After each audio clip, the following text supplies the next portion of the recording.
49 of the Ninja Chickens podcast. I'm Maria, and this is the Ninja Chickens channel. Welcome. I'm glad you're here. I just got home from dropping the kids off, even though it's 11 o'clock. We woke up this morning to unexpected ice. I knew it was supposed to rain all day today, but at some point last night, the temperature dropped just below freezing for long enough for everything to ice over. So I opened the door this morning to let the cats out, and they ran out onto the patio, and all three of them who go out when it's cold were just like skating everywhere. It was really funny. So I thought, I may not want to drive this morning. And then found out a lot of the schools had a delay and everything. So I just got home, but it's funny sometimes, sometimes that gray, dreary weather can make you just feel sleepy and down. But it's one of those days where, I don't know, it just feels peaceful and productive. And maybe it's that I look out from my window and I see our house, and the house has a roof. Well, I'll show you. The roof is covered in plants that always have color. So this is my view from my window, and you can see the color on top of the house. All the sedum plant change color throughout the year. There's many different kinds, and so we get different flowers in the spring and summer, and then they start changing color in the fall, and it's just a pretty view. Okay, so today's not going to be a huge episode. I don't have a whole lot of knitting to talk to you about, just a few things that I've been working on. I did almost completely finish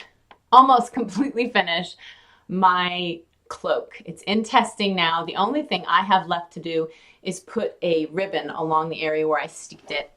And you don't have to do that, but I really like the look of it when there's a ribbon on the inside where the yarn has been cut, and I just think it makes it look more finished, and then I don't worry as much about things unraveling.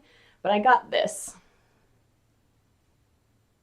and I just think it's a really beautiful ribbon. I think because it's a very dark red cloak that this on the inside will look really pretty. So that's the last thing I have to do, and then take some pictures. So yes, today I always forget to tell you what I'm wearing. But I know there's always someone who will ask. This is a pretty famous one. It's the Owl Sweater by Kate Davies, and it's the first sweater I ever knit myself. And I love the pattern. It was a wonderful pattern to knit, but being that it was my first sweater and I was new to knitting garments, I didn't think about how you need to alternate skeins when you're knitting a big garment, if there might be difference in the dye bath. So one skein would look different than the other. This one in particular ended up having a lot of pooling spots, and so it ended up looking striped. So I don't wear it that often, just because I don't like the striping of it. And it also, being the first sweater I ever knit, I didn't realize that I have broad shoulders compared to the standard measurement of women's garments, and so the shoulders are a little tight. Usually I have to add a little extra something in the shoulders. So that is the Owl Sweater. I have two finished objects for you, other than my cloak, which you don't get to see yet. The first one is the Metamorphic Sweater. This is the one that I'm knitting for my neighbor Steve, and here is how it turned out. I think it's beautiful. And every time I see him, he's wearing a sweatshirt just like this. It has that Henley collar, and he loves dark blue and gray. So these are his colors, it's his style. It's very similar to the sweatshirts that he wears, but he doesn't wear sweaters. Like, I've never seen him in a sweater. He's just always in his sweatshirt. But I think it'll be big enough that he can layer it on top of things. And I mentioned last time that I'm gonna see if he wants to make the buttons, and someone else mentioned you shouldn't give it to him that way. It's gonna seem like an unfinished object. But he and I are close enough that if he doesn't want to make buttons for it, he'll just say, no, you put them on, that's fine. He's not gonna take it as an unfinished object. But because he's a woodworker, I think he might actually enjoy the process of creating the buttons for this and putting his own touch on it. And then we have a collaboration in the sweater and a collaboration in the bookshelf that we're doing together. So that's the first finished object. I used Cascade 220 Heather's yarn, and I loved it. It knit up perfectly. I got gauge, and I think the color work looks really nice in it. And my husband said, if Steve doesn't like it, I'll take it, because he'd fit it too. And I was like, oh, I doubt he's going to say no to a hand knit sweater. My other finished object is something I hadn't even told you about. I had been thinking of making Leaf some new mitts. So years ago, I think he was 3, Kaya knit some rectangles, and you can't even really tell. It was a long rectangle, and then she seamed up the sides except for a hole in the middle so that Leaf could have some little, he called them his gauntlets. He has worn these so much, as you can tell. He's totally worn through them. They've been in the wash, they've been felted, they've been stretched again. He loves them. There were days where he would wear them and sleep in them and then just keep them on through the whole next day, only to take them off when he gets in the shower or washes his hands. So I had made him some last year that I showed on the podcast that were kind of fancy, that looked kind of like medieval type design on the back, but they were wide on the top, and so he never wears them. He doesn't like the feeling of having he likes them feeling close. That's why he liked these little ones so much. So instead, he picked out a yarn that I spun myself. It has lots of grays and greens and browns and just a little bit of peach in there. And I told him I'd make him some new gauntlets. So all I did, here they are. All I did was cast on 24 stitches on a size 8 needle, and then knit 2, purl 2 all the way around until I had knit, I think, 32 rounds. Then I started going back and forth instead of in the round, so that I made the thumb hole for, I think, 6 or 8 rounds. And then I did another 12 or 13 up top. And that's it. Super simple. I did them both yesterday, and they just barely fit me. But that's how they look. Let's see if I can get it where you can see it a little better. They're very dark. Let's try the other one. But he loves them. He was not happy that he didn't get to wear them today because I made them yesterday and wanted him to try it on. He's like, great, thanks. And I was like, no, I need those for the podcast. So yeah, they're different, but he doesn't mind. He loves them. But that way the ribbon gives them some stretch so that they fit. They'll fit him for years. And I've got more yarn if he wants new ones, and they're super easy to knit. So that is my second finished object. I've put a few rows on the Cartagena sweater for Kaya, but it's not really looking much different. I'm just knitting up the front right now where it's white stripes and red stripes all the way up the front. So I'll show you that when I get a little more distance on it, and it looks a little different. I know I told you, I guess it was back in the fall, that I was having some yarn made up at the local mill, EchoView Fiber Mill.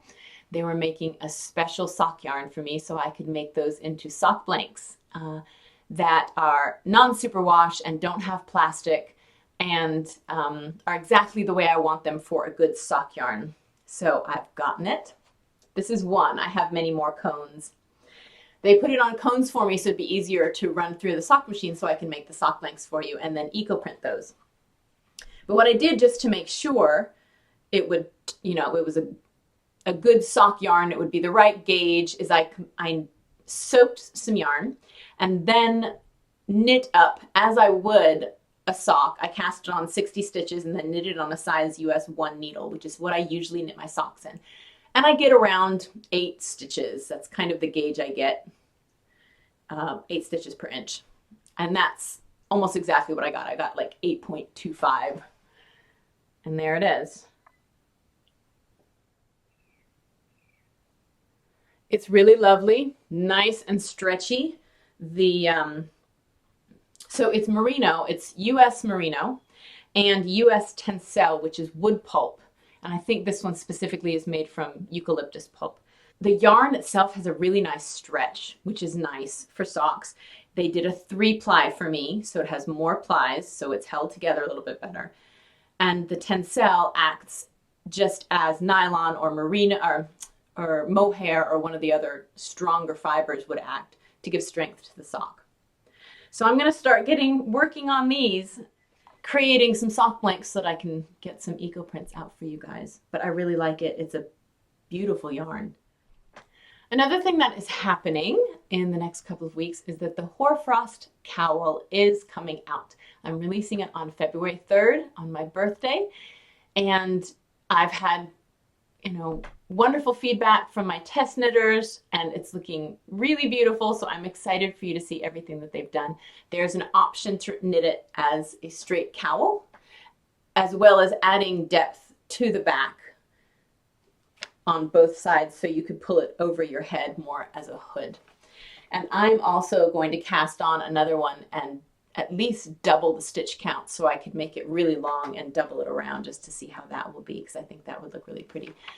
The pattern idea, well, I told you kind of how it came about in a couple episodes ago, after I had a hard apple cider and felt a little tipsy and then started designing. But what it reminds me of is frost. When it's super cold outside and the window gets frosty and you see what almost looks like snowflake patterns on the window, or what's called hoarfrost, which is when the night is clear and cold and crisp, but there's enough moisture in the air that by morning that moisture has collected and frozen on all the things around. And I'll put up some pictures to show you kind of what it looks like. It's really, really beautiful. It's like the fairies have come and danced all over the plants and everything and just kind of touched them with their wands and made everything crystalline. It's really beautiful. So I called it the Hoarfrost Cowl because the design reminds me of that snowflake crystalline structure in the hoarfrost. And Kaya's so funny. I use her as I ask her to be my model a lot because she's a great model. Sometimes I'll catch her being a total goofball, and those pictures are always so amazing because you can tell she's just having fun, and she is very goofy sometimes. But this past time when I wanted to take pictures of the hoarfrost, it had just snowed a little bit. The outside looked perfect. And I was like, Kaya, will you please be my model? And she's like, oh, Mom, it's so cold outside. And it was bitter cold that morning. And I was like, well, you'll have a cowl on. You can put a sweater on too. So we go outside and the wind is just whipping around and she's super, super cold. And you could tell she was not happy to be outside. But luckily, her grumpy face is also a very moody, mysterious face. So the pictures came out perfectly. But I may have to start finding another model sometimes because she doesn't really like having her picture taken. She just humors me because I'm her mom.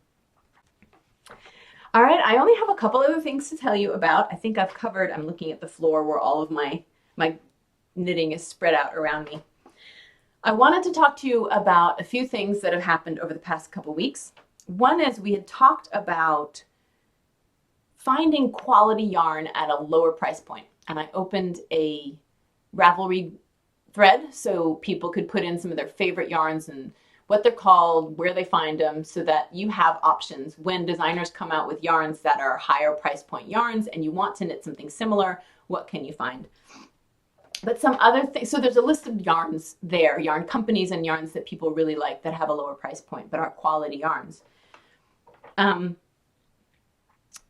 Another thing, I had written down some of the other options that people commented about because I thought they were really good to mention here. Other things that people do when they want to have quality yarn for specific garments or things that they can't afford the standard price. One thing is that someone mentioned is to test knit for designers or dyers who pay in yarn. Some people will, particularly dyers who need samples or knitwear stores, knitting stores, may pay you in yarn if you knit a sample for them. So you knit a sample of something and then you get payment and in their yarn or other yarns that you might be interested in. So that's a good way to get, if you have the time, to get higher price yarn. Another is to go through Ravelry stash sales. A lot of people put all their yarn up on Ravelry, and you can find where they're selling their stash. And sometimes you'll see that come through Instagram also, where people say, I'm selling my stash and it's on Etsy and here's what I'm selling. Those are, you kind of just have to happen upon them. But with the Ravelry stash sales, they're always up there and you can scan through those. Another thing is to get a nice sweater from a secondhand store and unravel it. You have to make sure it's the right kind of sweater, because you don't want to end up getting things that have been, cut and, seamed and cut, where you end up having a strip of yarn and then another strip of yarn. You want it to be something where you can have a large ball of yarn in the end and not 50 different balls. But I believe it was Anna of the Dunkelgrün podcast who did a whole thing about unraveling a sweater and knitting something new out of it. So you may want to check through her older videos, but that's another way that you can get some nice yarn. Another one someone suggested is dyeing your own yarn, because then you can potentially buy a nice yarn at wholesale from some of the larger yarn mills and yarn companies, and then dye it yourself in whatever color you want, and that will save you some money. And then another one that someone mentioned specifically, and I went on this site and looked because I was curious, is Renaissance Yarns on Etsy. And she does exactly what I've been talking about. She'll go and find nice sweaters and unravel them and then sell the skeins. So it's already done for you, but the skein price, sometimes it's $1 to $3 a skein for these really beautiful yarns. So that's another good place. And I will link all of this in my show notes so you can see how to get to some of this stuff if you're interested. But keep it coming. More suggestions would be fabulous. I'd love to know other ways to find, purchase, get quality yarns at a lower price point for people who are unable to or don't want to spend the higher price for some of the yarns that are out there. The other two things that I wanted to tell you about are things that I found over the past 2 weeks as a result of the conversation that's been going on, mostly through Instagram, but throughout some other people's podcasts, about racism, inclusion, and representation of all peoples within the knitting community and the greater world on a whole. But two of those things are, I found a woman who is duckling.designs on Instagram, but her website is aducklingnits.com. And she has a podcast. Last year, she did a podcast called Tog and Thel, which was about her year-long journey of knitting only with Icelandic wool. She just started one, I believe in December, called Tantu and Otu, which is the warp and the weft, or the weft and the warp. I can't remember which one means what, but it's, well, she says, dedicated to telling the story of the ancient textile heritage in the Indian subcontinent. I would listen to her read a recipe. Her voice is so amazing. You can close your eyes and you're just carried away on this journey. And I absolutely love it. So it's an audio podcast, but if you're looking for something, both of these are related to fiber. One related to the Icelandic wool, and this one related to textiles on the Indian subcontinent through a long history. Really, really fabulous podcast. So I would highly recommend it. Tantu and Otu, and I will link it at ducklingnits.com. The other thing that I found actually came through listening to an NPR discussion about racism, our roots, our heritage, culture. And it was a man named Henry Louis Gates Jr., who's a Harvard scholar who is really interested in history. And he started a PBS show, I think it's now in season 7, called Finding Your Roots. And I love history. I love learning about how it all happened, the real deep stories of what people have gone through, what they've done, just how it all happened. So what Henry Louis Gates Jr. does is he takes 2 or 3 people, generally well-known people. They might be movie stars, they might be politicians, but people who are somewhat influential people in the United States. And he does a family history on them. It's a paper trail family history and then also a DNA family history. So what he finds isn't just here, take a look at your family tree. He goes in depth into, okay, so your fourth great-great-grandfather was this man who was actually a lawyer who helped free the first slave in Massachusetts that then set off this storm of, freedom for slaves. Just the stories that go along with the people are really, really amazing. So if you're interested in history and getting to know more about not just the United States, but some other countries as well, because he takes it back to the history of, these people's story, sometimes 2,000-3,000 years ago. You should check this out. It's called Finding Your Roots, and it's a really interesting thing to watch. And I knit Olive Leaf's little gauntlets while I was watching a couple episodes yesterday. So I think the only other thing is just that if you are interested in the Hoarfrost Cowl, it is coming out on February 3rd. There will be an Instagram giveaway going on, and Serena of Wild in the Woods, who is the yarn producer, is going to have a coupon code and some kits in her store.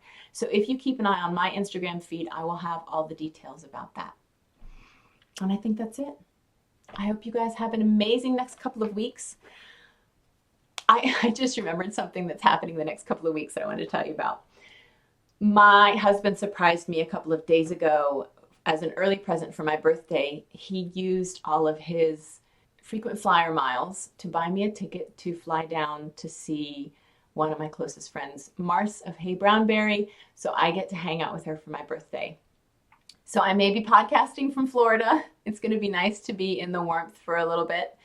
And we might just be going over to Disney World for a day, which is going to be so amazing. I've never been to Disney World if I wasn't a kid myself or with my kids.